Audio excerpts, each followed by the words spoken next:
जय Shri Krishna good morning. चालो Raju sir आप સૌનું હાર્દિક સ્વાગત કરું છું મારા આજના YouTube લેક્ચરમાં।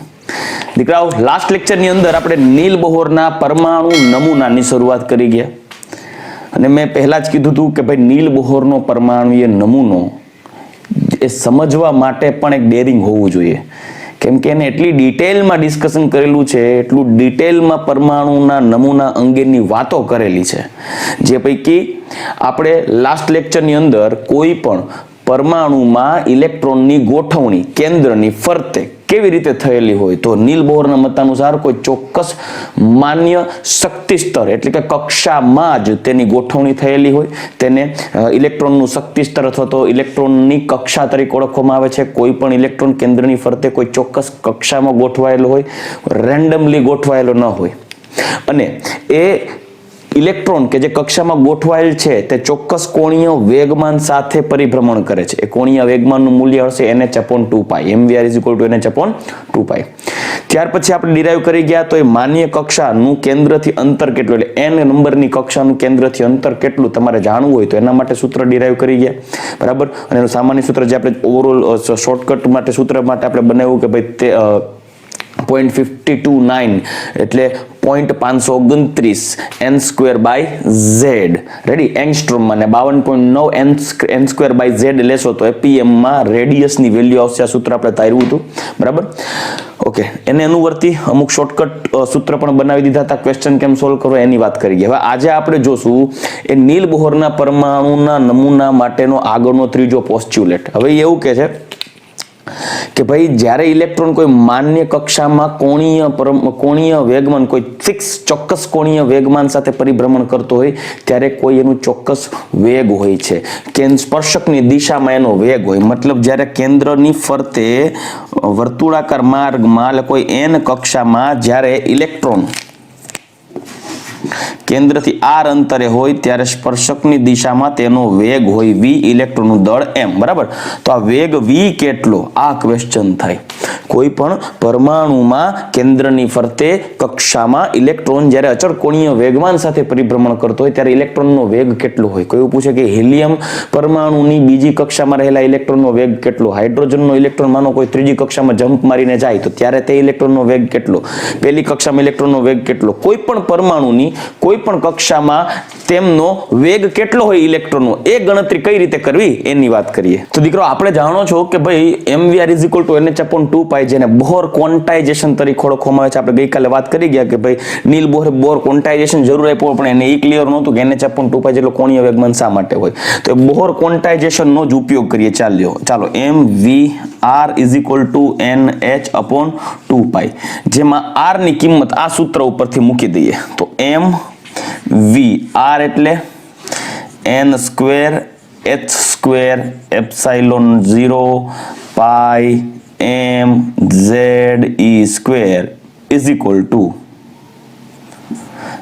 nh/2π। હવે સામે જેટલા પદ હોય એટલા એકબીજાને ઉડાડી દો, સામે મારી નાખો, જે કંઈ ઉડતું ઉડાડો। તો જુઓ અહીંયાથી એક m ઉડી જશે કે m ઉડી જશે, સામે એક પાઈ ગયો એક પાઈ ગયો, અહીંયાથી એક h ગયો તો એક h જશે, અહીંયાથી એક n જશે અહીંયાથી એક n જશે, સામે બચે છે 2। તો શું વધશે જુઓ v, અહીંયા જો v વેગ v ઇલેક્ટ્રોનનો વેગ v બરાબર સામેથી ઉપર કોણ પદ જશે ze² છે ze², ઓકે ઉપર જતું રહ્યું, પછી છેદમાં શું આવશે n અને એપ્સિલોન નોટ, તો છેદમાં આવશે 2 પછી n પછી એપ્સિલોન 0 રેડી। તો જોઈ શકો છો વેગ v બરાબર જોઈ શકો છો ze/ne અને છેદમાં લેશો ne × 2। તો આ થઈ ગયું વેગનું સૂત્ર, ઇલેક્ટ્રોનના વેગનું સૂત્ર। હવે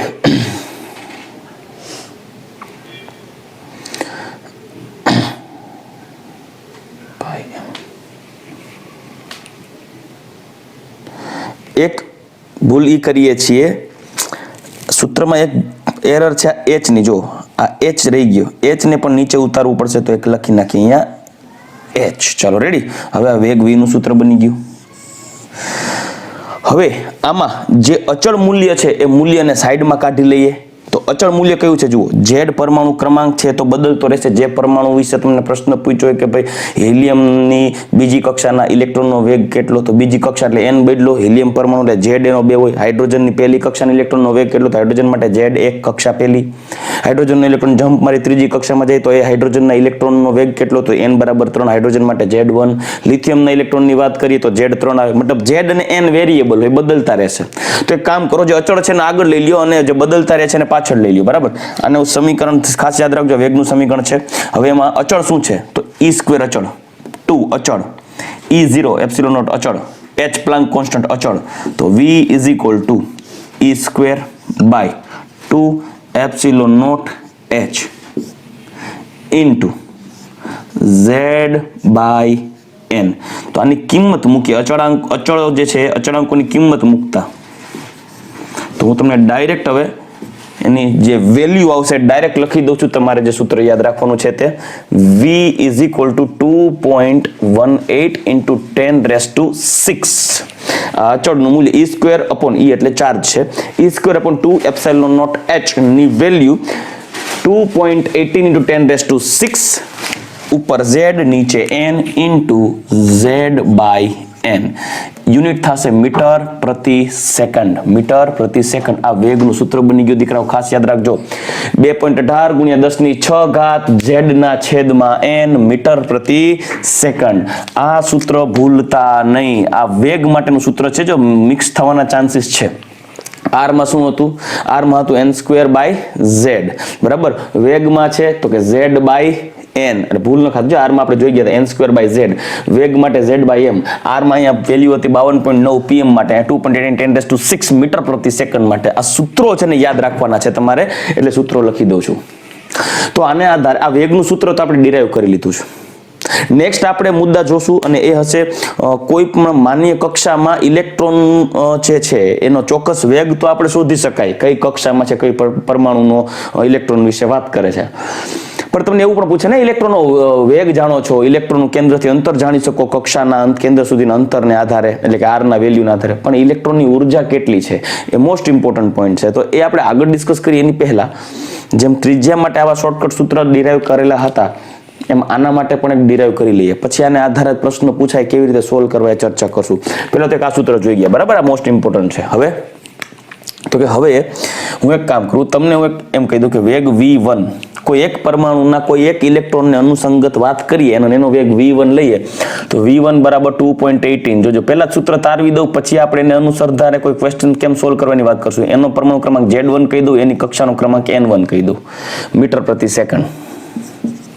જ્યારે કોઈ બીજા ઇલેક્ટ્રોન માટે V2 કહી શકું, 2.18 10⁻6 Z2 બાય N2 મીટર પ્રતિ સેકન્ડ. હવે આ બંનેનો શું કરી લઈએ, ગુણોત્તર લઈએ.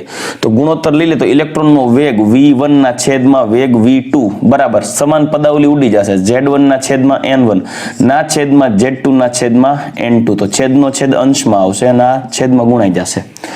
તો શું વેલ્યુ મળવી જોઈએ, તો વેલ્યુ કંઈક આવી મળશે. જુઓ, V1 ના છેદમાં V2 બરાબર Z1 N2 ના છેદમાં Z2 N1. ક્યારે, જો N1 is not equal to N2 અને Z1 is not equal to Z2 હોય તો. પણ V1 ના છેદમાં V2, જો ઇલેક્ટ્રોનના વેગની વાત કરી છે, ભૂલ ન ખાતા. ઇલેક્ટ્રોન વેગ V1 ના છેદમાં V2 બરાબર Z1 ના છેદમાં Z2. ડાયરેક્ટ ફોર્મ્યુલા એપ્લાય કરી શકો છો જો N1 is equal to N2 હોય તો. હવે V1 upon V2 is equal to N2 by N1, કેમ કે ફોર્મ્યુલા ઉપરથી Z by N બરાબર. વેગ અને કક્ષાનું ત્રિજ્યા એટલે કક્ષાનો ક્રમ આ બે વ્યસ્ત પ્રમાણમાં છે. જો Z1 બરાબર Z2 હોય તો આ સૂત્રો થઈ ગયા ઇમ્પોર્ટન્ટ. તો એક આ સૂત્ર જોઈ ગયા, પછી આ મેઇન આ 3 સૂત્રો જોઈ ગયા. હવે આના પ્રશ્નો કેમ સોલ્વ કરો, કેવા પ્રશ્નો પૂછાઈ શકે, તો પ્રશ્ન આવો હોઈ શકે. દાખલા તરીકે એમ પૂછે કે ભાઈ હિલિયમની બીજી કક્ષામાં રહેલા ઇલેક્ટ્રોનનો વેગ કેટલો. તો પ્રશ્ન આવો થયો કે ભાઈ હિલિયમ અથવા તો He+ ની બીજી કક્ષામાં રહેલ ઇલેક્ટ્રોનનો વેગ કેટલો. તો કેમ ગણશું? તો સિમ્પલ વસ્તુ છે, આ સૂત્રમાં કિંમત મૂકવાની છે. V is equal two 2.18 10⁻⁶. હવે હિલિયમ માટે Z શું આવશે? 2, પરમાણુ ક્રમાંક 2, અને કક્ષાનો ક્રમ શું આપ્યો છે? 2, તો 2 કટ થઈ જશે, તો આન્સર આવશે 2.18 10⁻⁶ મીટર પ્રતિ સેકન્ડ. થઈ ગયું. આ જ રીતે ઠીક છે, આ તો હિલિયમની બીજી કક્ષાની વાત આવી. પણ તમને એવું પ્રશ્ન પૂછાય કે ભાઈ ચાલો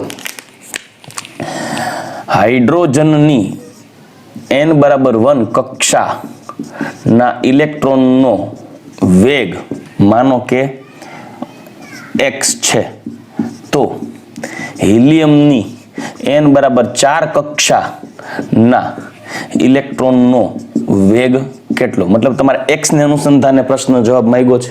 તો આવા પ્રશ્નો પૂછાઈ શકે. આ પ્રશ્નો ટ્રિકી મેથડથી જ સોલ્વ થાય દીકરાઓ, બાકી તો ભલભલાના મોઢે ફીણ આવી જાય. કેમ ખાલી x વેલ્યુ આપી છે તો કેમ શોધવું, મગજ કામ કરતું બંધ થઈ જાય. પણ સિમ્પલ વસ્તુ છે, આને ફોલો કરજો, ખેલ પૂરો થઈ જશે. ભૂલ નથી પડવા દેવાની, ધ્યાન રાખજો. એનસીઆરટીમાં આવી કોઈ વસ્તુ આપી નથી પણ પૂછાઈ શકે, બરાબર. JEE નીટ કે JEE એડવાન્સમાં બધી જગ્યા યુઝફુલ છે. હા, વેગનું તમારે આ સૂત્ર જે નીટ માટે એટલું ઇમ્પોર્ટન્ટ નથી, પણ આ સૂત્ર યાદ રાખવું જરૂરી છે, એમાંથી ક્વેશ્ચન્સ આવી શકે, બરાબર. તો હવે જુઓ, V1/V2 બરાબર આને આધારે Z1/Z2 N2/N1. હવે હાઇડ્રોજન માટે n=1, તો હું અહીંયા કહી શકું n=1 લઈ લઈશ હાઇડ્રોજન માટે. ત્યારે એનો વેગ શું આપ્યો છે? x, બરાબર. તો x/, હિલિયમનો વેગ, Z1 હાઇડ્રોજન માટે 1/, હિલિયમનો પરમાણુ ક્રમાંક 2. અહીંયા હાઇડ્રોજનનો કક્ષાનો ક્રમ n1 થઈ જશે ને, હાઇડ્રોજન માટે 1 લીધું છે આપણે, તો અહીંયા 1 પહેલી કક્ષા, અને હિલિયમની ચોથી કક્ષાની વાત કરેલી છે, તો V2 x/V2 = 4/2 એટલે 2, તો V2 = x/2. ચાલો, આ આન્સર થઈ ગયો. આવો પણ ક્વેશ્ચન હોય તો તમે તમારા ઓપ્શન ટીક કરવાનો થાય x/2. આવા પ્રશ્ન આવી શકે. હજી એક એક્ઝામ્પલ વિચારીએ. ચાલો, કે ભાઈ એમ કે લિથિયમ +2 ની n=4 કક્ષાનો વેગ કક્ષાના ઇલેક્ટ્રોનનો વેગ y છે, મીટર પ્રતિ સેકન્ડ છે, તો n=5 ની કક્ષાનો વેગ કેટલો? તો જો આમાં લિથિયમ એકનું એક રાખ્યું, લિથિયમની ચોથી કક્ષાના ઇલેક્ટ્રોનનો વેગ આટલો, તો એની પાંચમી કક્ષાના ઇલેક્ટ્રોનનો વેગ કેટલો? કમ્પેરિઝન પૂછે તો કેવી રીતે શોધવું, એના માટે આ જ મેથડ બેસ્ટ છે, બરાબર. તો હવે શું કરશું? તો જુઓ, વેગ V1/V2 બરાબર. કોઈ સૂત્ર એપ્લાય કરવાની જરૂર નથી, આની જરૂર નહીં પડે, આજ તમે જાણતા હોય તો. પણ હા, આ જાણવા માટે તમારે કોન્સેપ્ટ તો ક્લિયર હોવો જોઈએ, વસ્તુ ક્લિયર હોવી જોઈએ. હું તમને ડિરાઈવ એટલે કરી દઉં છું, જેટલું જરૂર છે એટલું કરું છું. એનર્જીમાં બહુ ડિટેલમાં ડિસ્કશન કરવા જશું તો ઘણો ટાઈમ વેસ્ટ થશે, પણ આપણે શક્ય હશે એટલું કરશું, જેટલી તમને જરૂર હશે એટલું સમજાવીશ. બાકી હું તમને કહીશ કે તમારે આટલી વસ્તુ મગજમાં રાખવાની છે. ચાલો, V1/V2 બરાબર. હવે જુઓ, તમને ચોખવટ કરી છે ભાઈ, પહેલા તો આ સૂત્ર લખીએ, Z1/Z2 N2/N1. પણ આ વખતે તો લિથિયમની જ વાત આવે છે, તો Z1 Z2 સરખા છે એટલે ઉડી જશે, કેમ કે લિથિયમની જ વાત પૂછી છે, જેમાં n=4 લિથિયમ જ છે ને n=5 પણ લિથિયમ જ છે. રેડી? તો હવે શું કરીએ? જુઓ, તો V1 એ કેટલો આપ્યો છે તમને? y.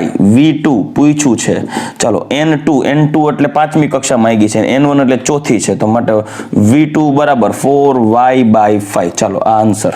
તો આ રીતે તમારે કોઈ ઓપ્શન ટીક કરવાનો, કેમ કે 3y/5, 5y/4, 4y/5, 4y, આવો ઓપ્શન હોય તમારે 4y/5 ટીક કરવું, બરાબર. એટલે ચાર ઓપ્શન ઘણી વખત એવા હોય કે તમને જોતા ચારેયમાં કન્ક્લુઝન જ ના આવે કે તમારે કયો આન્સર ટીક કરવો. તમે આ વસ્તુને ફોલો કરશો તો જ થશે. કેટલા સ્ટેપ છે? ખાલી બે સ્ટેપ આન્સર આવી ગયો. તો તમારે આ સૂત્ર મગજમાં રાખવાના છે, ઘુસાડી દેજો મગજમાં. હવે આપણે આગળ વધીએ, ઇલેક્ટ્રોનની ઉર્જા અને અનુસંધાને વાત કરીએ. દીકરાઓ, એમાં ઘણી વખત એવા પ્રશ્નો પણ પૂછાય છે કે ભાઈ કોઈ એક ઇલેક્ટ્રોનની કુલ ઉર્જા આટલી છે, તો તેની ગતિજ ઉર્જા કેટલી? આવો પ્રશ્ન પૂછાઈ શકે. અથવા તો કોઈ ઇલેક્ટ્રોનની સ્થિતિજ ઉર્જા આટલી છે, તો એની ગતિજ ઉર્જા કેટલી? મતલબ સ્થિતિ ઉર્જા, ગતિ ઉર્જા, કુલ ઉર્જા, આવા પ્રશ્નો ગણતરીમાં ન પૂછે ને, તો કોઈ એક વેલ્યુ આપે ને એની સામેની બીજી ઉર્જા પૂછી નાખે. તો એના માટે ટ્રીક યાદ રાખવી પડે. એ ટ્રીક યાદ રાખવા માટે હું તમને પહેલા સમજૂતી આપીશ, પછી સમજૂતી યાદ રાખવાની જરૂર નથી. એકવાર તમે સમજી જાઓ, ગેમ ઓવર, તમને વસ્તુ ક્લિયર થઈ જાય કે ક્યાંથી આવ્યું, બરાબર. પછી એકવાર એને આધારે તમને હું એક હિન્ટ આપી દઈશ કે હવે તમારે પ્રશ્ન પૂછે ને તો આ જ મગજમાં રાખીને ચાલવાનું છે, એને આધારે પ્રશ્નો સોલ્વ થઈ જશે. તો ચાલો હવે આ વેગને અનુસંધાને પોઈન્ટ પૂરો થયો. વેગનું સૂત્ર લખી નાખીશ અને એનું આ શોર્ટકટ સૂત્ર પણ લખી નાખીશ અને પછી ઉર્જાને અનુસંગત વાતો કરશું. ચાલો દીકરા, હવે નીલ બોહરના નેક્સ્ટ પોસ્ચ્યુલેટની વાત કરીએ તો નીલ બોહરે કેટલી વાત ક્લિયર કરી. જોજો, એક સમય એવો હતો કે ડાલ્ટન કે તો પરમાણુના ભાગલા ન પડે, ત્યાંથી સુધારો થયો, ઇલેક્ટ્રોનની શોધ થઈ, ત્યારે ઇલેક્ટ્રોન વિશે જાણતા થયા. ધીમે ધીમે એનોડ રેઝથી પ્રોટોન આવ્યા, પછી પરમાણુનો નમૂનો આવ્યો, પ્લમ પુડિંગ મોડેલ જે થોમ્સન. હવે વિચાર કરો, એ મોડેલ વિચારો, અત્યારની વાત કરો તો કેટલો વાર્સ ડિફરન્સ આવે. અત્યારે આપણે 1940s 1950s ની વાત પહોંચી છે, એટલે 1800ના દાયકાથી આપણે 1900માં ઘૂસી ગયા છે. 1940-50 ની વાતો ચાલુ છે ત્યારે. પણ જ્યારે જે થોમ્સનનો પરમાણુ નમૂનો હતો પછી રુથરફોર્ડે ખોટો સાબિત કર્યો. રુથરફોર્ડની પરમાણુની નમૂનાની જે મર્યાદા આવી એ નીલ બોહર અત્યારે ક્યોર કરે છે. નીલ બોહરની આ મુદ્દાઓમાં 4 પોસ્ચ્યુલેટમાં ચોથો પોસ્ચ્યુલેટ આપણે આવી ગયા અને એ છે માન્ય કક્ષામાં રહેલા ઇલેક્ટ્રોનની ઉર્જા. અત્યાર સુધી આપણે એને ઇલેક્ટ્રોનનો કોણીય વેગમાન, ઇલેક્ટ્રોન એટલે પછી કક્ષાનું કેન્દ્રથી અંતર, પછી કક્ષામાં ઇલેક્ટ્રોનનો વેગ કેટલો, અને હવે કોઈ પણ માન્ય કક્ષામાં ઇલેક્ટ્રોનની ઉર્જા કેટલી હોય આ વાત જાણવાની છે. કોઈ પણ માન્ય કક્ષામાં ઇલેક્ટ્રોનની ઉર્જા કેટલી હોય. દીકરાઓ, કોઈ પણ પરમાણુ માટે એની કુલ ઉર્જા એ એની સ્થિતિજ ઉર્જા અને એની ગતિજ ઉર્જાને આભારી હોય. મતલબ કોઈ પણ પરમાણુની કુલ ઉર્જા એ તેની ગતિ ઉર્જા અને સ્થિતિ ઉર્જાના સરવાળા બરાબર હોય છે. આપણે ઇલેક્ટ્રોનની કુલ ઉર્જા જાણવી હોય તો ઇલેક્ટ્રોનની કુલ ઉર્જા સાંભળજો, ઇલેક્ટ્રોનની કુલ ઉર્જા બરાબર તેની ગતિજ ઉર્જા વત્તા સ્થિતિજ ઉર્જા જેટલું મૂલ્ય થાય. એટલે કે ગતિજ ઉર્જા એટલે કે કાઇનેટિક એનર્જી પ્લસ પોટેન્શિયલ એનર્જીનો ટોટલ સરવાળો કરશો તો એ થશે ટોટલ એનર્જી ઓફ ઇલેક્ટ્રોન.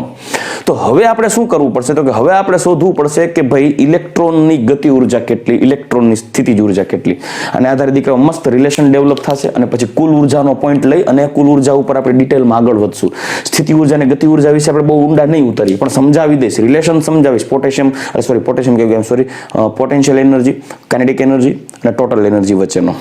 દીકરા, હવે આપણે ઇલેક્ટ્રોનની ગતિજ ઉર્જા માટે વાત કરીએ. ચાલો, તો ઇલેક્ટ્રોનની ગતિજ ઉર્જા. દીકરો, કેન્દ્રની ફરતે જ્યારે ઇલેક્ટ્રોન હોય, એ ઇલેક્ટ્રોન કેન્દ્રની ફરતે ફરતો હોય ત્યારે એ કક્ષામાં જ્યારે ઇલેક્ટ્રોન હશે એ ઇલેક્ટ્રોન ઉપર હોય નેગેટિવ ચાર્જ અને આના ઉપર હોય પોઝિટિવ ચાર્જ. સાંભળજો, એટલે બે વચ્ચે એક ઇલેક્ટ્રોસ્ટેટિક ફોર્સ લાગુ પડતો હોય. જ્યારે કોઈ પણ બે વીજભારિત કણ એકબીજાની નજીક હોય ત્યારે તેમની વચ્ચે એક સ્થિતિજ ઉર્જા, આકર્ષણ બળને કારણે સ્થિતિજ ઉર્જા પ્રોડ્યુસ થઈ હોય. એટલે એમની વચ્ચે એક સ્થિતિજ ઉર્જા હોય અને ઇલેક્ટ્રોન છે પરિભ્રમણ કરે છે ત્યારે એની ગતિજ ઉર્જા છે. આ ઇલેક્ટ્રોનની ગતિજ ઉર્જા કહીએ કાઇનેટિક એનર્જી અને સ્થિતિજ ઉર્જા કહીએ પોટેન્શિયલ એનર્જી. સાંભળજો, કાઇનેટિક એનર્જીની વાત કરીને તો પેલા kinetic energy of electron is equal two 1/2 mv² થાય, બરાબર. અને સ્થિતિજ ઉર્જાની વાત કરીએ, જોજો સ્થિતિજ ઉર્જા ઇલેક્ટ્રોનના ઋણભાર અને કેન્દ્રના ધનભાર ને લીધે, ઇલેક્ટ્રોનના ઋણભાર અને કેન્દ્રના ધનભારને લીધે ઇલેક્ટ્રોનની સ્થિતિજ ઉર્જા જોવા મળે.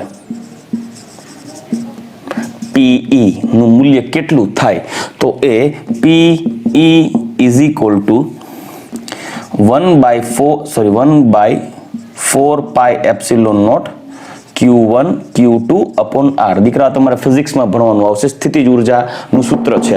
ફિઝિક્સમાં ડિટેલમાં આવશે એટલે હું આનું કોઈ એક્સપ્લેનેશન બહુ ડિટેલમાં જતો નથી, ખોટો સમય બગાડવો. પણ આ એક પોટેન્શિયલ એનર્જીનું સૂત્ર છે ઇલેક્ટ્રોનની, ફિઝિક્સમાં આવશે.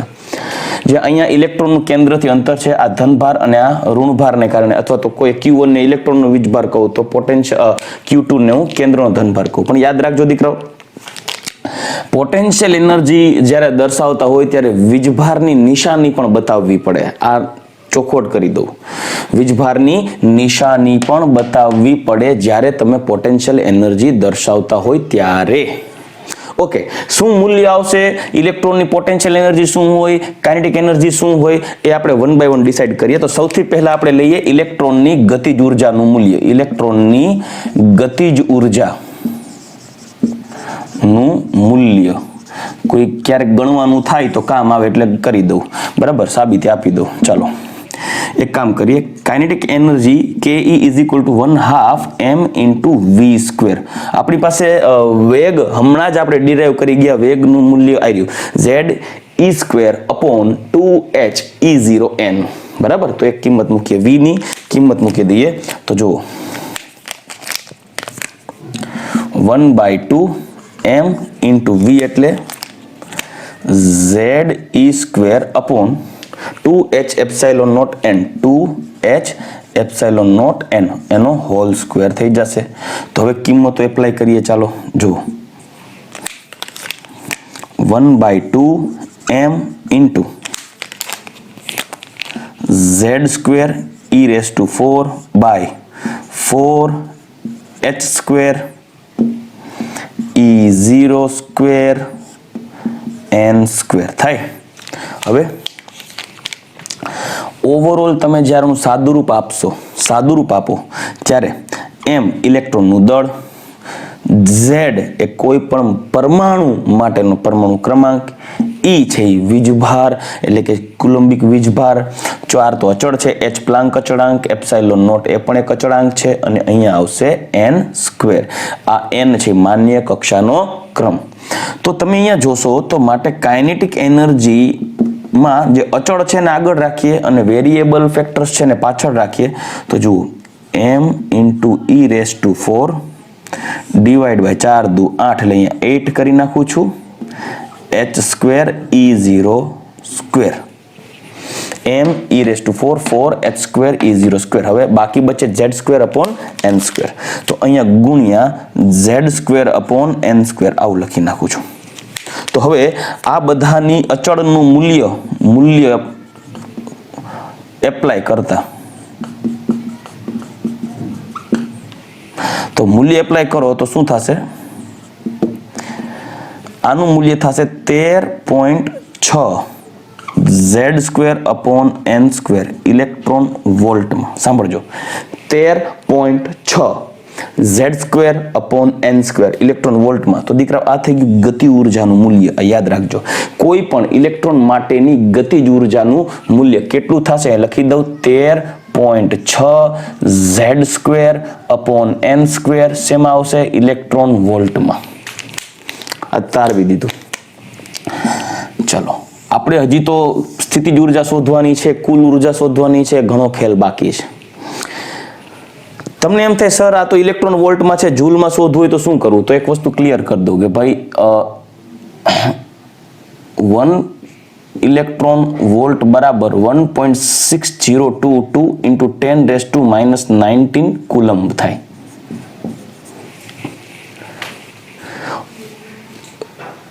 (1.6022 into 10⁻⁻19 કુલમ, અને કુલમ પ્રતિ સેકન્ડ ને જૂલ પ્રતિ સેકન્ડમાં લઈ શકશો. તો હવે જુઓ 1 ઇલેક્ટ્રોન વોલ્ટની વેલ્યુ તમે આમાં એપ્લાય કરશો તો માટે 13.6 ઇલેક્ટ્રોન વોલ્ટ બરાબર કેટલું થશે? તો 13.6 ઇલેક્ટ્રોન વોલ્ટ બરાબર 1.6022 into 10⁻⁻19 into 13.6 આ વેલ્યુ. તો ઓવરઓલ તમે સાદુરૂપ આપશો તો આવશે 2.18 into 10⁻18 આવી વેલ્યુ થાય. પણ આ જે વેલ્યુ થશે એ શેમાં આવશે? જૂલ. તો હવે તમે જોઈ શકો છો તો આ વેલ્યુ જો ઇલેક્ટ્રોન વોલ્ટને બદલે હું જૂલમાં કન્વર્ટ કરવા જાવ તો જોજો કે એટલે કે ગતિજ ઉર્જા, ઇલેક્ટ્રોનની ગતિજ ઉર્જા કેટલી થશે? તો 13 ઇલેક્ટ્રોન વોલ્ટ બરાબર 2.18 × 10⁻18 જૂલ આટલી વેલ્યુ થાય. તો આને બદલે તમે આ મૂલ્ય મૂકશો તો 2.18 into 10⁻18 z square upon n square આ મૂલ્ય મળશે તમને જૂલમાં. એનર્જીની વેલ્યુ શેમાં મળશે? જૂલમાં. જોયું એલી જૂલ, બરાબર. તો જોયું એલી JOULE જૂલ. તો તમે ગતિ ઉર્જાના બે સૂત્ર જોઈએ. 13.6 Z²/n². આ ઇલેક્ટ્રોન વોલ્ટમાં યુનિટમાં પૂછાઈ શકે, તો જૂલમાં હોય તો 2.18 10 to -18 જૂલ Z²/n² જૂલમાં. અર્ગમાં પૂછે તો આને ગુણ્યા 10 ની 7 ઘાત કરી નાખો, અર્ગ થઈ એટલે 10 ની -11 ઘાત અહીંયા થઈ જશે, તો એ અર્ગમાં વેલ્યુ આવશે. જૂલ અને અર્ગનો સંબંધ કેટલો? 1 જૂલ બરાબર 1 ગુણ્યા 10 ની 7 ઘાત અર્ગ. બરાબર, તો અર્ગમાં પણ પૂછી શકે. કેવો ક્વેશ્ચન છે એના ઉપર છે. તમને જૂલને અર્ગમાં કન્વર્ટ કરતા આવડતું હોવું જોઈએ. મેં તો તમને આ સંબંધ બતાવી દીધો ઇલેક્ટ્રોન વોલ્ટ અને જૂલ વચ્ચેનો, એટલે કે કુલમ વચ્ચેનો. અથવા તમે એને જૂલમાં પણ લઈ શકો છો. ઇલેક્ટ્રોન વોલ્ટ અથવા કુલમ તો ચાર્જ હતો એટલે જૂલમાં આવશે. હવે ગતિ ઉર્જા જોઈ ગયા. સ્થિતિ ઉર્જાની વાત કરીએ ને તો દીકરા સાંભળજો, હું ઇલેક્ટ્રોન વોલ્ટની જ વાત કરું છું. સ્થિતિજ ઉર્જા PE, સ્થિતિજ ઉર્જા PE, ઇલેક્ટ્રોનની સ્થિતિજ ઉર્જા PE ની વેલ્યુ તો મેં તમને જો અહીંયા ઇલેક્ટ્રોનની સ્થિતિજ ઉર્જાનું સૂત્ર મૂકી દીધું છે. એમાં Q1 એ ઇલેક્ટ્રોનનો ચાર્જ નું તમે ધ્યાન રાખજો. આમાં ઇલેક્ટ્રોનના વીજભારની નિશાની મૂકવી પડે, અને ઇલેક્ટ્રોનના વીજભારની નિશાની મૂકવી પડે જો પોટેન્શિયલ એનર્જી શોધવી હોય. કેમ કે ધનભાર અને ઋણભાર વચ્ચેના આકર્ષણ બળને કારણે પોટેન્શિયલ એનર્જી ડેવલપ થાય છે ને, ત્યારે ઋણ વીજભારની નિશાની એપ્લાય કરવી પડશે. તો સાંભળો, અહીંયા ઇલેક્ટ્રોનની ઋણ વીજભારની નિશાની એપ્લાય કરીએ. અહીંયા Q છે એ Q ની વાત કરીએ, હાઇડ્રોજન માટે વાત કરીએ તો Q એના પરમાણુ ક્રમાંક Z છે એ 1 છે, તો એના પ્રમાણે એની એનર્જી એપ્લાય કરીએ, એટલે કે વીજભાર એપ્લાય કરીએ. પછી ઇલેક્ટ્રોનનું કેન્દ્રથી અંતર r આવશે 1/4πε0. આ બધાની વેલ્યુઝ એપ્લાય કરશો તો હું ડાયરેક્ટ તમને સૂત્ર આપી દઉં છું, આન્સર. જેમ અહીંયા કેમ આપણે જોઈ ગયા 13.6 Z²/n² ઇલેક્ટ્રોન વોલ્ટ, એવી રીતે પોટેન્શિયલ એનર્જીનું સૂત્ર થશે ઇલેક્ટ્રોન માટે. જોજો, પોટેન્શિયલ એનર્જી ઓફ ઇલેક્ટ્રોન બરાબર 2 ગુણ્યા 13.6 Z²/n² ઇલેક્ટ્રોન વોલ્ટ. દીકરાઓ ખાસ ધ્યાન રાખજો, 2 ગુણ્યા 13.6 Z²/n² ઇલેક્ટ્રોન વોલ્ટ. એનો મતલબ એમ કે ભાઈ 2 ગુણ્યા 13.6 Z²/n² માં આ પદ જોવો તો. અચ્છા, PE છે ને, PE એટલે વેલ્યુમાં તમારે આગળ શું મૂકવું પડશે? માઇનસ. શું કરવાને માઇનસ મૂકશો? ઋણ નિશાની શું કરવાને મૂકશો? કેમ કે ઇલેક્ટ્રોન નું તમે જો ચાર્જ મૂકશો તો એ ચાર્જ ઇલેક્ટ્રોનનો માઇનસ થશે, એટલે ઓવરઓલ ગુણાકાર માઇનસમાં આવશે. બરાબર. શું કરવાને જોજો, ઇલેક્ટ્રોનની ઋણ વીજભાર ને લીધે પોટેન્શિયલ એનર્જી નું મૂલ્ય કેવું મળશે? ઋણ મળશે. ચાલો હવે ચલો પોટેન્શિયલ એનર્જીનું સૂત્ર વેલ્યુ આ આવી ગઈ. આ એની વેલ્યુ. હા, તમારે એમ થાય કે સર ઇલેક્ટ્રોન વોલ્ટ નહીં, જૂલમાં વાત કરવી છે. ઓકે, તો જૂલમાં વાત કરવી છે તો 13.6 ને બદલે 2.18 ગુણ્યા 10 ની -18 ઘાત નાખશો તો જૂલમાં આવશે, જે કરો. પણ તમે જોયું આ સૂત્ર તમે પોટેન્શિયલ એનર્જીનું, આ ભાગ શું છે? તો કે આ ભાગ તો સર કાઇનેટિક એનર્જી જેવો છાઈ રહ્યો. તો એનો મતલબ એમ કે આના ઉપર તમે કહી શકો ને, માટે PE potential energy is equal two -2 * KE kinetic energy થાય, અથવા તો 2 KE આમ પણ લખી શકો ને, 2 KE માઇનસ સામે દો -PE, આવું પણ થઈ શકે. તો આ બેનો સંબંધ થઈ ગયો. હાલો, રેડી?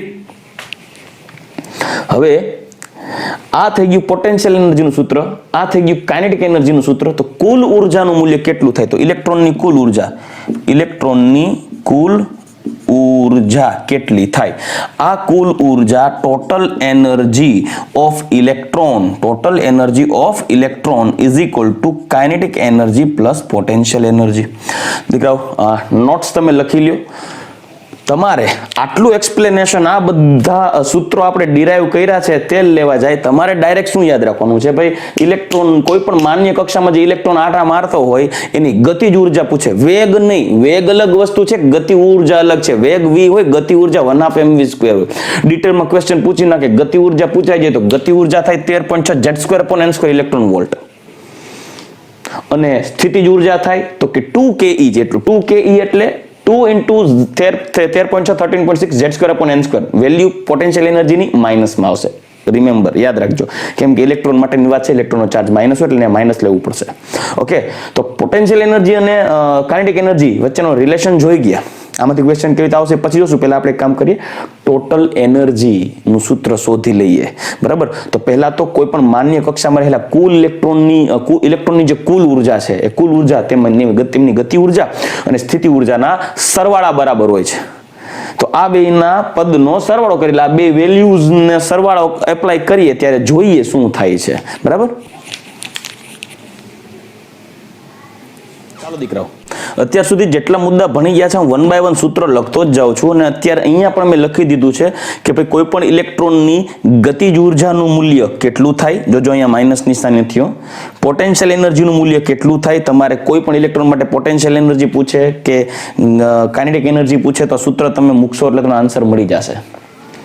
ક્યારેક કોઈ રિલેશન પૂછે કે ભાઈ આની ગતિ ઉર્જા આટલી તો આની સ્થિતિ ઉર્જા કેટલી, આની કુલ ઉર્જા આટલી તો આની ગતિ ઉર્જા કેટલી, એવા રિલેશન્સ ડેવલપ કરવા હોય, એવા રિલેશનના ક્વેશ્ચન કેમ સોલ્વ કરવા હું આગળ સમજાવું. પહેલા આપણે કુલ ઉર્જા વિશેની વાત કરવી પડશે. તો ઇલેક્ટ્રોનની કુલ ઉર્જા, કોઈ પણ માન્ય કક્ષામાં રહેલા ઇલેક્ટ્રોનની કુલ ઉર્જા કેટલી, total energy of electron is equal two potential energy plus kinetic energy. કોઈ પણ ઇલેક્ટ્રોનની કુલ સ્થિતિજ ઉર્જા વત્તા કુલ ગતિજ ઉર્જા. તો હમણાં આપણે મૂલ્ય લખ્યું છે, ડાયરેક્ટ મૂલ્ય જ એપ્લાય કરીએ ચાલો ને. બરાબર, તો આ પોટેન્શિયલ એનર્જી કેટલી હતી, -2 × 13.6 Z² upon n². ચાલો, minus value plus 13.6 Z² upon n². આ શું હતું, ઇલેક્ટ્રોન વોલ્ટમાં વેલ્યુઝ લીધી છે. આ હતી કાઇનેટિક એનર્જીની વેલ્યુ, આ છે પોટેન્શિયલ એનર્જીની વેલ્યુ. તો આ બે પદ ને આ એક પદ છે, મતલબ બચે શું, તો કે વેલ્યુ બચશે -13.6 Z² upon n². આ થઈ ગઈ ઇલેક્ટ્રોન વોલ્ટમાં કોઈ પણ પરમાણુમાં રહેલા ઇલેક્ટ્રોનની કુલ ઉર્જા, એટલે કે એની ગતિ ઉર્જા અને સ્થિતિ ઉર્જાનો સરવાળો, કુલ ઉર્જા. એનસીઈઆરટી માં જોશો તો તમને ડાયરેક્ટ કુલ ઉર્જાની જ વેલ્યુ આપી દીધેલી છે. કુલ ઉર્જા કેટલી થાય, તો જોજો, ઇલેક્ટ્રોનની કુલ ઉર્જા બરાબર -13.6 Z² upon n².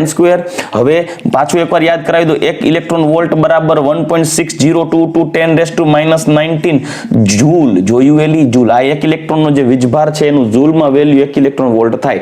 તો આ વેલ્યુ આમાં એપ્લાય કરીએ કે ભાઈ 13.6 ઇલેક્ટ્રોન વોલ્ટ ને જૂલમાં કન્વર્ટ કરો તો 1 ઇલેક્ટ્રોન વોલ્ટ બરાબર આટલા જૂલ. તો 13.6 ઇલેક્ટ્રોન વોલ્ટ બરાબર કેટલા જૂલ, તો એ આવશે ઇલેક્ટ્રોનની કુલ ઉર્જા બરાબર -2.18 × 10⁻18 Z² upon n². આ આવશે જૂલ પ્રતિ ઇલેક્ટ્રોન, એક ઇલેક્ટ્રોન દીઠ ઉર્જા. તો આ ઇલેક્ટ્રોનની ઉર્જાના સૂત્ર બની ગયા દીકરાઓ, કુલ ઉર્જાના સૂત્ર. હો, તો આમાં તમે જોયું, આ થઈ ગયું કુલ ઉર્જાનું સૂત્ર, આ હતું ગતિજ ઉર્જા, આ હતું સ્થિતિજ ઉર્જા. તો એક માર્ક કરો તો, ઇલેક્ટ્રોનની કુલ ઉર્જાનું મૂલ્ય સાથે કાઇનેટિક એનર્જીનું મૂલ્ય જુઓ તો ઇલેક્ટ્રોનની કુલ ઉર્જાની વેલ્યુ જે છે એવું જ વેલ્યુ કાઇનેટિક એનર્જીમાં આવી. જોયું તમે, 13.6 Z² upon n² અને 13.6 Z² upon n². પણ ફરક કેટલો છે કે એની કાઇનેટિક એનર્જીની વેલ્યુ પોઝિટિવ છે, ટોટલ એનર્જીની વેલ્યુ નેગેટિવ છે. ઇલેક્ટ્રોનની કુલ ઉર્જા વેલ્યુ માઇનસ થશે. તો સાંભળજો, શા માટે માઇનસ છે આપણે આગળ ડિસ્કસ કરશું. હમણાં આપણે જોઈએ ચાર્જને કારણે માઇનસ વેલ્યુ આવતી હતી. દીકરાઓ તમે જુઓ કે અહીંયા ઇલેક્ટ્રોનની કુલ ઉર્જા, હું એને ઉર્જાને કહી દઉં E, તો En એટલે nth ઓર્બિટલ માં રહેલા ઇલેક્ટ્રોનની કુલ ઉર્જા, અથવા તો એને કક્ષાની ઉર્જા પણ કહી શકાય, કેમ કે જે ઇલેક્ટ્રોનની ઉર્જા હશે એ જ કક્ષાની ઉર્જા હશે. એ કુલ ઉર્જા અને કાઇનેટિક એનર્જી વચ્ચેનો સંબંધ ખાલી નિશાનીનો જ છે, મૂલ્ય સરખું છે, નિશાની જ ઓપોઝિટ છે. તો કહી શકાય કે E total of electron is equal to minus kinetic energy of electron. મતલબ કે ઇલેક્ટ્રોનની જે કુલ ઉર્જા છે એનું ઋણ મૂલ્ય કાઇનેટિક એનર્જીનું હશે. હવે ઇલેક્ટ્રોનની કુલ ઉર્જા છે એ માઇનસમાં હોય તો માઇનસ કાઇનેટિક એનર્જીનું મૂલ્ય થઈ જશે પ્લસ, પણ એકબીજાથી ઓપોઝિટ હોય. તમે એને આવું પણ લખી શકો, or kinetic energy of electron is equal to minus E N total, મતલબ ટોટલ ઉર્જા, ઇલેક્ટ્રોનની ટોટલ ઉર્જા. એક આ સંબંધ થયો.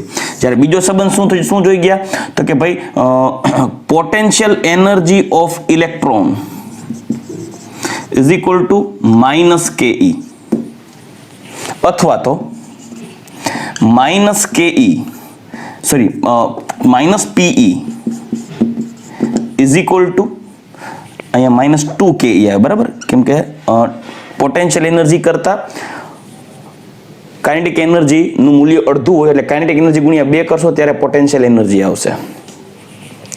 તો માઇનસ પીઈ બરાબર 2 કેઈ થાય. આ ધ્યાનમાં રાખજો. ચાલો, રેડી? તો હવે તમે આ સંબંધને જો તમે દર્શાવવા માંગો તો તમે કાઇનેટિક એનર્જીના મૂલ્ય જેટલું જ મૂલ્ય ટોટલ એનર્જી હોય પણ એમાં માઇનસ લાગે, એટલે એકબીજાથી ઓપોઝિટ વેલ્યુ, ઓપોઝિટ નિશાની હોય પણ મૂલ્ય સરખું હોય. જ્યારે પોટેન્શિયલ એનર્જી અને કાઇનેટિક એનર્જી વચ્ચેનો સંબંધ હોય માઇનસ પીઈ બરાબર 2 કેઈ હોય. આ સંબંધ ઉપરથી તમે કોઈ પણ વસ્તુ ડિરાઈવ કરી શકો. હવે તમને પોટેન્શિયલ એનર્જી આપી હોય ને કુલ ઉર્જા માંગે તો તમે શું કહી શકો? જો ભાઈ પોટેન્શિયલ ઉપરથી 2 કેઈ આવે ને 1 કેઈ એટલે ઇલેક્ટ્રોનની કુલ ઉર્જા થાય. એટલે આના ઉપરથી એક સંબંધ અનુસંધાને પ્રશ્ન બનાવી અને એનું સોલ્યુશન લઈએ. ધારી લો કે જો કોઈ ઇલેક્ટ્રોનની કુલ ઉર્જા, જો કોઈ ઇલેક્ટ્રોનની કુલ ઉર્જા માની લ્યો માઇનસ 8.4 ઇલેક્ટ્રોન વોલ્ટ છે,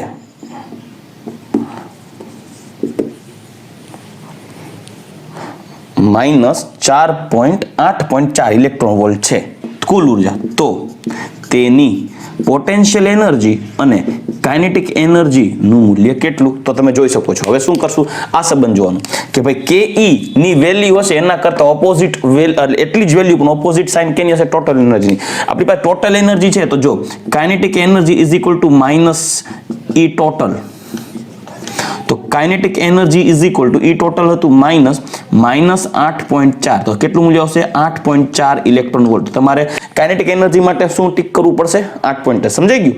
પછી બીજું, હવે કેઈ અને પીઈ વચ્ચેનો સંબંધ જો, કેઈ અને પીઈ વચ્ચેનો સંબંધ તો જુઓ 2 કેઈ બરાબર માઇનસ પીઈ થશે. તો કેઈ ની વેલ્યુ શું હતી? 8.4. તો 2 into 8.4 is equal to minus PE. તો 8 દુ 16 ને 168 એટલે 16.8 is equal to minus PE. તો માટે potential energy PE is equal to minus 16.8 electron volt of that electron.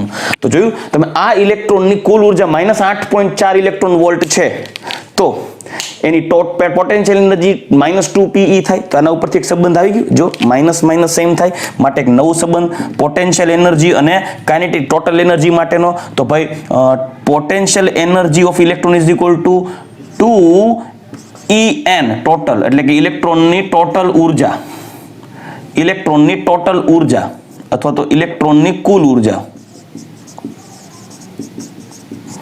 તો જો ત્રણ સંબંધ તરવાઈ ગયા. Kinetic energy is equal to minus total energy of electron. 2 kinetic energy is equal two PE, એટલે potential energy કરતા kinetic એનર્જીની value double પણ નિશાની ઊંધી.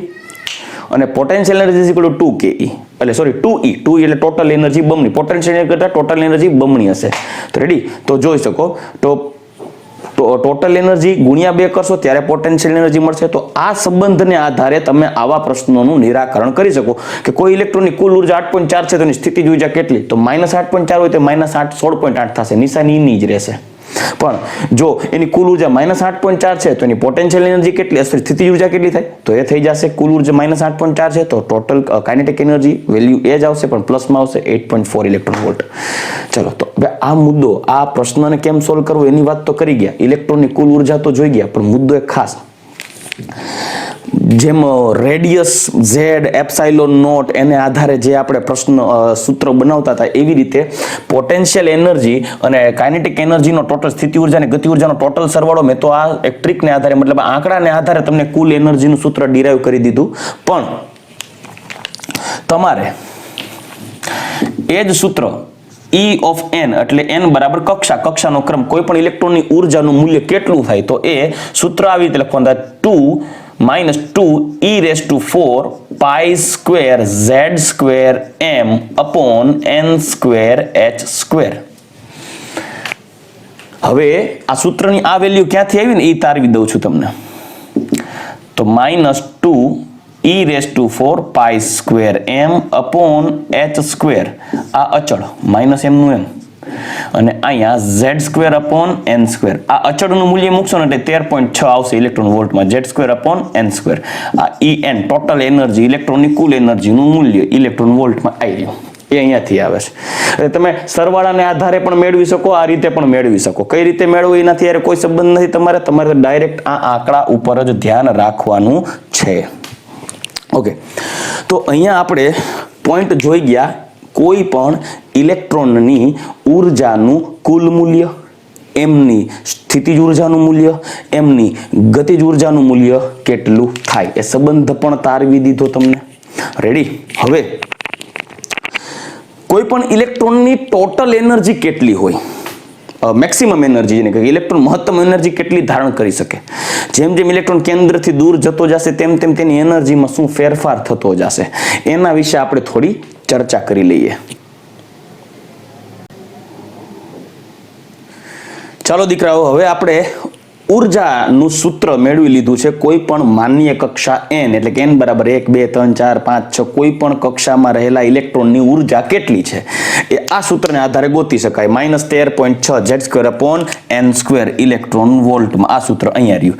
જૂલમાં પૂછે તો દીકરા આ ધ્યાનમાં રાખવાનું, તમારા બે મુદ્દાઓ ધ્યાનમાં રાખવાના છે. આ છે ઇલેક્ટ્રોન વોલ્ટમાં, આ છે જૂલમાં. ટેક્સ્ટ બુકમાં જૂલમાં હશે તો જૂલમાં લેવાનું, ઇલેક્ટ્રોન વોલ્ટમાં તો ઇલેક્ટ્રોન વોલ્ટમાં ક્વેશ્ચનમાં શેમાં પૂછ્યું છે એ મગજમાં રાખવાનું. હવે મુદ્દો એ છે કે આ કોઈ પણ એક કક્ષામાં જે ઇલેક્ટ્રોન હોય એ ઇલેક્ટ્રોનની ઉર્જા કેટલી કેમ ગણાય, તો બસ આ ખાલી z અને n ની કિંમત મૂકવાની. આપણે અત્યારે હાઇડ્રોજન માટે ડિસ્કસ કરીએ, પછી આગળ જોશું આપણે હજી એનર્જીના બે સ્તરો વચ્ચેનો તફાવત કેમ ગણવો, ઇલેક્ટ્રોનની સંક્રાંતિને કારણે થતો ઉર્જાનો ફેરફાર કેટલો થશે, એ બધું આપણે નેક્સ્ટ લેક્ચરમાં જોશું. અત્યારે ખાલી સૂત્ર ઉપર ધ્યાન દઈએ કે ઇલેક્ટ્રોન જ્યારે કેન્દ્રથી દૂર જાય ત્યારે એની ઉર્જામાં શું ફેરફાર થાય, વધારો થાય, ઘટાડો થાય, શું થાય, ચર્ચા કરીએ.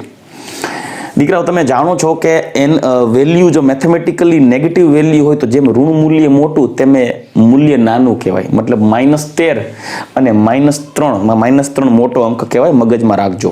હવે કેવું છે કે હાઇડ્રોજન પરમાણુ માટે કે જેનો પરમાણુ ક્રમાંક હોય 1 અને એની પહેલી કક્ષા n બરાબર કેન્દ્રની ફરતે હાઇડ્રોજન પરમાણુ છે, અને હાઇડ્રોજન પરમાણુમાં પહેલી કક્ષામાં કોઈ ઇલેક્ટ્રોન હોય, એ ઇલેક્ટ્રોન છે એની ઉર્જા કેટલી, તો પહેલી કક્ષામાં રહેલી ઇલેક્ટ્રોનની ઉર્જા કેટલી છે 13.6 ઇલેક્ટ્રોન વોલ્ટ. કેટલું?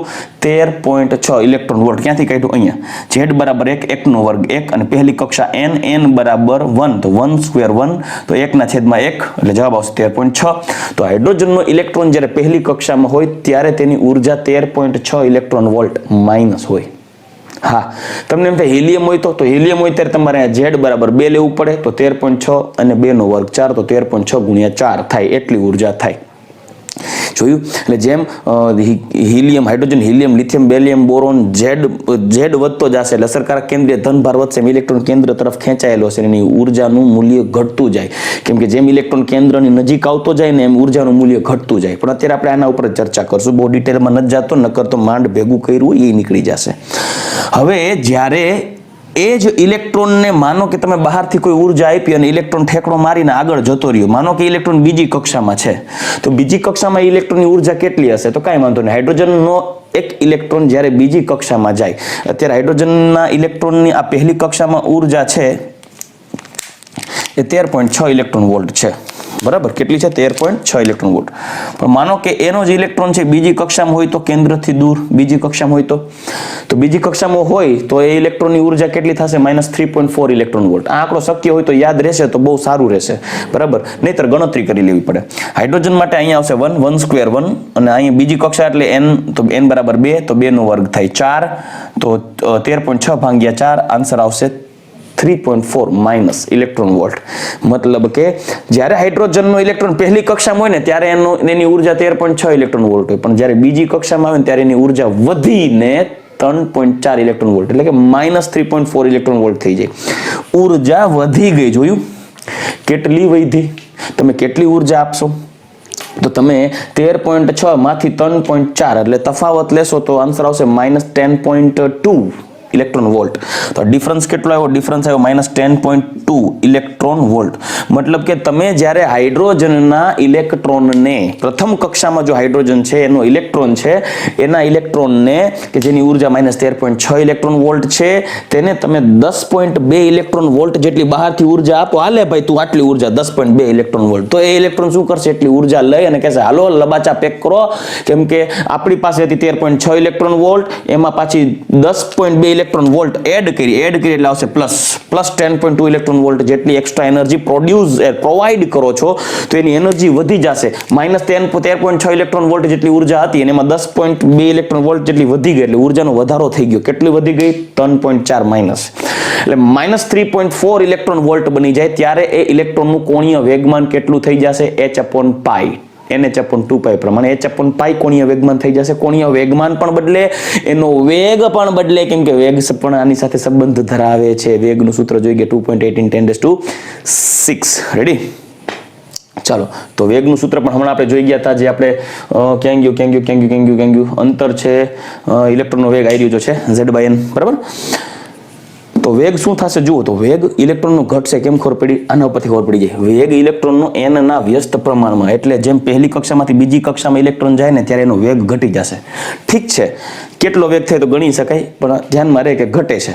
પણ એ ઇલેક્ટ્રોનની ઉર્જા 10.2 ઇલેક્ટ્રોન વોલ્ટ આપો ને એટલે 3.4 માઇનસ ઇલેક્ટ્રોન વોલ્ટ જેટલી એનર્જી જનરેટ થશે. એ ઇલેક્ટ્રોનની ઉર્જા વધી જશે અને ઇલેક્ટ્રોન બીજી કક્ષામાં રહેશે. પછી બીજી કક્ષામાંથી ત્રીજી કક્ષામાં જવું, તમે અહીંથી એનર્જી આપો એટલે હજી વધારે એનર્જી એપ્લાય કરશો, એટલે જ્યારે ઇલેક્ટ્રોન ત્રીજી કક્ષામાં જાય ત્યારે એની ઉર્જા કેટલી થઈ જશે? -1.51 વોલ્ટ. જો એનર્જી વધતી જાય છે. હજી કેન્દ્રથી દૂર ગયો -0.85 વોલ્ટ. હજી દૂર જશે તો તેમ એની એનર્જી શું થશે? ઘટતી જ જશે. વધતી જ જશે. માઇનસ મૂલ્ય ઘટતું જશે. એટલે જેમ ઇલેક્ટ્રોન કેન્દ્રથી દૂર જતો જશે તેમ ઇલેક્ટ્રોનની ઉર્જા વધતી જ જશે. તો તમને એમ થાય સર હજી ઇલેક્ટ્રોનને દૂર મોકલો, હજી એપ્લાય કરો એનર્જી, હજી દૂર મોકલો, હજી એપ્લાય કરો, હજી દૂર મોકલો, હજી એપ્લાય કરો, હજી દૂર મોકલો. મતલબ જ્યારે ઇલેક્ટ્રોન કેન્દ્રથી દૂર જતો રહેશે, સાંભળજો, જ્યારે ઇલેક્ટ્રોન કેન્દ્રથી દૂર જતો રહેશે, સાંભળજો, જ્યારે ઇલેક્ટ્રોન કેન્દ્રથી દૂર જતો જાય તેમ તેની ઉર્જાનું મૂલ્ય વધે છે. એટલે કે જેમ ઇલેક્ટ્રોન કેન્દ્રથી દૂર જાય તેમ તેની ઉર્જા ઇલેક્ટ્રોનની વધતી જાય. આથી ઇલેક્ટ્રોન તેના અનંત અંતરે, હવે તો મેક્સિમમ ઇલેક્ટ્રોન દૂર જાય એમ વધતો જાય, એની ઉર્જા વધતી જ જાય અનંત અંતરે જતો રહે તો મેક્સિમમ એનર્જી થઈ જાય. રેડી? એટલે આથી ઇલેક્ટ્રોન તેના અનંત અંતરે જશે ત્યારે તેની ઉર્જા સૌથી મહત્તમ બનશે. અને એ મહત્તમ ઉર્જા કેટલી? તો કે 0 બનશે, જેનું મૂલ્ય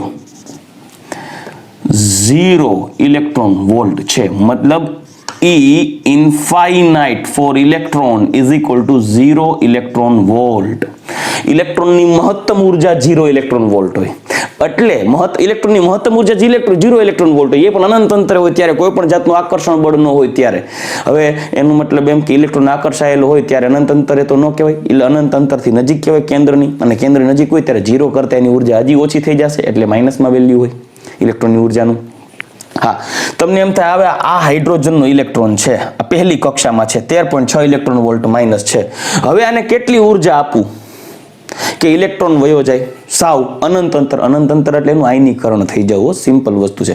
અનંત અંતર એટલે બહુ એનું એ કેન્દ્રનું કદ એટલું સૂક્ષ્મ હોય, એટલું સૂક્ષ્મ હોય, એટલે પરમાણુનું કદ એટલું સૂક્ષ્મ હોય કે એમાંથી ઇલેક્ટ્રોન નીકળી અને આમ ક્યાંય જતો ન રહે, વધીને 10 થી 20 એંગસ્ટ્રોમ કે 35-40 એંગસ્ટ્રોમ એટલું દૂર ખાલી ઇલેક્ટ્રોન જાય તો એનું અનંત અંતર જ કહેવાય. પણ ટૂંકમાં એનું આયનીકરણ થઈ જાય, એ કેન્દ્રમાં ધનભાર ધારણ થઈ જાય, ઇલેક્ટ્રોન આકર્ષણ તોડીને નીકળી જ જાય લબાચો પેક કરીને, એટલે એનું અનંત અંતર કહેવાય. જ્યારે ઇલેક્ટ્રોન અનંત અંતરે મોકલવો હોય કેનો? હાઇડ્રોજનનો, ત્યારે એની ઉર્જા કેટલી થઈ જવી જોઈએ? 0. 0 ક્યારે થશે? હું હાઇડ્રોજનમાં કેટલી ઉર્જા આપું કે એની આયનીકરણ ઉર્જા બોલી દઈ શકાય? તો કે સાહેબ જો હાઇડ્રોજનમાં આ ઇલેક્ટ્રોન પહેલી કક્ષામાં છે ત્યારે એની ઉર્જા 13.6 ઇલેક્ટ્રોન વોલ્ટ છે, બરાબર? તો કે બરાબર. હવે આમાં કેટલી ઉર્જા આપું? તો કે એક કામ કરો, પ્લસ 13.6 ઇલેક્ટ્રોન વોલ્ટ છે, એમાં હજી બીજી 13.6 ઇલેક્ટ્રોન વોલ્ટ નાખો એટલે માઇનસ 13.6 પ્લસ 13.6 સરવાળે થઈ જાય 0. એટલે હાઇડ્રોજન માટેની આયનીકરણ enthalpy delta IH of hydrogen માટેની આયનીકરણ એન્થાલ્પી કેટલી થઈ જાય? 13.6 ઇલેક્ટ્રોન વોલ્ટ થઈ જાય. એટલે પ્લસ 13.6 કરવી પડે ને, કેમ કે એક ઇલેક્ટ્રોનની ઉર્જા માઇનસ 13.6 ઇલેક્ટ્રોન વોલ્ટ છે. હવે તમે બહારથી કેટલી ઉર્જા એપ્લાય કરશો? પ્લસ 13.6. એટલે સરવાળે ઇલેક્ટ્રોનની ઉર્જા કેટલી થઈ જાય? 0. જ્યારે ઇલેક્ટ્રોનની ઉર્જા 0 થઈ જાય ત્યારે ઇલેક્ટ્રોન આ બધાને અલવિદા કહીને નીકળી જાય. આ વાત ઉપરથી, આ સૂત્ર ઉપરથી આપણે આ ખાલી કન્ક્લુઝન લાવ્યા કે જેમ જેમ ઇલેક્ટ્રોન કેન્દ્રથી દૂર જતો જશે તેમ તેમ તેની ઉર્જા વધતી જશે. મુદ્દો એ છે કે ઇલેક્ટ્રોનને 10.2 ઇલેક્ટ્રોન વોલ્ટ એપ્લાય કરો છો હાઇડ્રોજનના ઇલેક્ટ્રોનને, ત્યારે એ પહેલી કક્ષામાંથી બીજી કક્ષામાં જાય. તમને એમ થાય સર હું 8 ઇલેક્ટ્રોન વોલ્ટ જ નાખું તો પહેલી કક્ષામાં ઇલેક્ટ્રોન હોય અને હું 8 ઇલેક્ટ્રોન વોલ્ટ નાખું તો હું વચ્ચે આવીને ઊભો રહી જાય? ના. જો તમે ઇલેક્ટ્રોનને ઉર્જા એપ્લાય કરો છો, બહારથી એક્સ્ટ્રા એનર્જી પ્રોવાઈડ કરો છો, એ એક્સ્ટ્રા એનર્જી ને કારણે ઇલેક્ટ્રોનની ઉર્જા વધે, પણ વધીને જો બીજી કક્ષા જેવી નથી થતી, કેમ કે બીજી કક્ષા જેવી ઉર્જા કરાવી હોય ને ઇલેક્ટ્રોનને બીજી કક્ષામાં મોકલવો હોય તો એની માઇનસ 3.4 ઇલેક્ટ્રોન વોલ્ટ એનર્જી થવી જોઈએ. એટલે પહેલી કક્ષામાં રહેલા હાઇડ્રોજનના ઇલેક્ટ્રોનની ઉર્જા માઇનસ 13.6 ઇલેક્ટ્રોન વોલ્ટ હોય, તમારે એમાં પ્લસ 10.2 ઇલેક્ટ્રોન વોલ્ટ એપ્લાય કરવી પડે ત્યારે અહીંયા પહોંચે. પણ તમે એના કરતા ઓછી એનર્જી આપો તો હાઇડ્રોજન લબાચો પેક કરીને નીકળે, જ્યાં ડેસ્ટિનેશન છે ત્યાં પહોંચવાને બદલે વચ્ચે આવે ને ત્યાં પેટ્રોલ પતી જાય એટલે એનર્જી પતી ગયો 10.2 જોઈએ, કાં સોરી આને તો 8 જ નાખી હતી, તો વચ્ચે આવીને ઇલેક્ટ્રોન ઊભો ન રહે, એ ઇલેક્ટ્રોન મૂવ જ નહીં કરે. ઇલેક્ટ્રોન ચોક કહે છે 10.2 છે તો જ હું જાઉં ને વાં નીકળું. તમે એના કરતા ઓછી ઉર્જા આપશો તો ઇલેક્ટ્રોન જમ્પ મારીને ક્યાંય નહીં જાય, એ ત્યાં ત્યાં રહેશે. તો કે સર તો ઉર્જા આપી એનું શું થયું? ઉર્જાનો જથ્થો તો અચળ છે, એક સ્વરૂપમાંથી બીજા સ્વરૂપમાં રૂપાંતર થાય, સર્જન કે વિના શક્ય નથી. તો તમે જે ઉર્જા આપી એનું શું થયું ને? કાંઈ નહીં. ઇલેક્ટ્રોન પૂછે, એ ભાઈ તે 10.2 ઇલેક્ટ્રોન એનર્જી ઇલેક્ટ્રોન વોલ્ટ મને આપી તો જ હું બીજી કક્ષામાં જઈશ, નકર નહીં જાઉં. તો સામેથી કે પણ ના મેં તો તને 8.2 એનર્જી જ આપી છે, 10.2 ને બદલે 8.2 એનર્જી આપી, મારી પાસે સોર્સ પતી ગયો, તું જાને ભાઈ વચ્ચે ઊભો રહી જાજે. તો ઇલેક્ટ્રોન કહેશે હું વચ્ચે નહીં રહું. મારા માટે નીલ બોરે કીધું છે, રુથરફોર્ડે તો અમને મન પડે ત્યાં ગોઠવવાની વાત કરી હતી, પણ નીલ બોરે કીધું કે ઇલેક્ટ્રોન કાં તો પહેલી કક્ષામાં હોય, કાં તો બીજી કક્ષામાં હોય, કાં તો ત્રીજી કક્ષામાં હોય, ત્યારે એનું કોણીય વેગમાન ફિક્સ હોય. પહેલી કક્ષામાં હોય તો h/2π કોણીય વેગમાન હોય, બીજી કક્ષામાં હોય તો ખાલી h/π કોણીય વેગમાન થઈ જાય. તો ઇલેક્ટ્રોન પહેલી કક્ષા વાળો કે છે જો ભાઈ તું 10.2 ઇલેક્ટ્રોન વોલ્ટ એનર્જી આપીશ તો જ હું બીજામાં જઈશ. ઓલો કે પણ મેં તો તને 8.2 એનર્જી આપી જ દીધો, હવે એનું શું? તો કે ચિંતા ન કર, હું ઇલેક્ટ્રોન છું, હું 10.2 લઈશ તો જ હું આ જઈશ, પણ તે મને એનર્જી આપી છે એનો ઉપયોગ કરીશ અને મારી ગતિ ઉર્જા વધારી દઈશ. અને એની ગતિ ઉર્જા વધી જાય. ઇલેક્ટ્રોનની ગતિ ઉર્જા, તમે એક્સ્ટ્રા એનર્જી પ્રોડ્યુસ કરો છો, ગતિ ઉર્જા વધી જશે. હા, 10.2 જેટલી આપશો એટલે ઇલેક્ટ્રોન જમ્પ મારીને અહીંયા આવતો રહેશે. રેડી? તો હવે ઇલેક્ટ્રોનમાં કોઈ એવો પ્રશ્ન પૂછે ભાઈ ઇલેક્ટ્રોનને પહેલી કક્ષામાંથી પાંચમી કક્ષામાં જમ્પ મારવો છે કે પાંચમીમાંથી ત્રીજીમાં આવવું છે કે બીજી કક્ષામાંથી ચોથી કક્ષામાં જમ્પ મારવો છે, ત્યારે શોષાતી કે વિખેરિત થતી ઉર્જાનું મૂલ્ય કેટલું છે એના વિશે આપણે નેક્સ્ટ લેક્ચરમાં ડિસ્કસ કરશું. અત્યારે આપણે ઇલેક્ટ્રોનની ઉર્જા માટેની વાત કરી અને ઇલેક્ટ્રોનનું અનંત અંતરે જે મહત્તમ એનર્જી પ્રોડ્યુસ થાય છે, મહત્તમ એનર્જી ધરાવે છે ને છે 0 ઇલેક્ટ્રોન વોલ્ટ. એટલે અને હાઇડ્રોજન માટેની આયનીકરણ એન્થાલ્પી 13.6 ઇલેક્ટ્રોન વોલ્ટ થાય. ક્યાંથી ખબર પડી તમને? બરાબર, એને એક્સ્ટ્રા આપવી પડે એટલે પ્લસ વેલ્યુ આવશે આયોનાઇઝેશન એન્થાલ્પીની વેલ્યુ હાઇડ્રોજન માટે. જેમ જેમ ઇલેક્ટ્રોન કેન્દ્રથી દૂર જાય, મેં તમને પ્રેક્ટિકલી પ્રૂફ આપી દીધું છે. હવે આ તો હાઇડ્રોજન માટેનું સૂત્ર આપણે જોઈ ગયા. હવે એને અનુસંધાને કેવા ટાઈપના પ્રશ્નો પૂછાય, એ પ્રશ્નોનું નિરાકરણ કેમ કરવું, આમની જેમ આપણે શોર્ટકટ સૂત્રો બનાવવા છે એનર્જીના તો કેમ બનાવશું, એના વિશે આપણે નેક્સ્ટ લેક્ચરમાં ડિસ્કસ કરશું. આજનો લેક્ચર આપણે અહીંયા સુધી ઇનફ રાખીએ. આજે આપણે ઇલેક્ટ્રોનના વેગની વાત કરી ગયા, ઇલેક્ટ્રોનની એનર્જીમાં પોટેન્શિયલ એનર્જી જોઈ ગયા, કાઇનેટિક એનર્જી જોઈ ગયા, ઇલેક્ટ્રોનની ટોટલ એનર્જી જોઈ ગયા. નેક્સ્ટ લેક્ચરમાં આને અનુસંધાને પૂછાતા પ્રશ્નો, આવી રીતે શોર્ટકટ સૂત્રો બનાવવાના અને એ ઇલેક્ટ્રોનની સંક્રાંત ઇલેક્ટ્રોન જમ્પ મારી જાય અને પહેલી કક્ષામાંથી બીજી ત્રીજી ચોથી પાંચમી કક્ષામાં જાય અથવા ત્યાંથી સંક્રમણ અનુભવી અને નીચે આવે ત્યારે શોષાતી કે વિખેરિત થતી ઉર્જાના મૂલ્યો કેટલા હોય, એની તરંગ લંબાઈ કેટલી હોય, એની આવૃત્તિ કેટલી હોય, એના વિશે આપણે નેક્સ્ટ લેક્ચરમાં ચર્ચા કરશું દીકરાઓ. ત્યાં સુધી રજા લઈશ. ગુડ બાય, ટેક કેર, જય શ્રી કૃષ્ણ.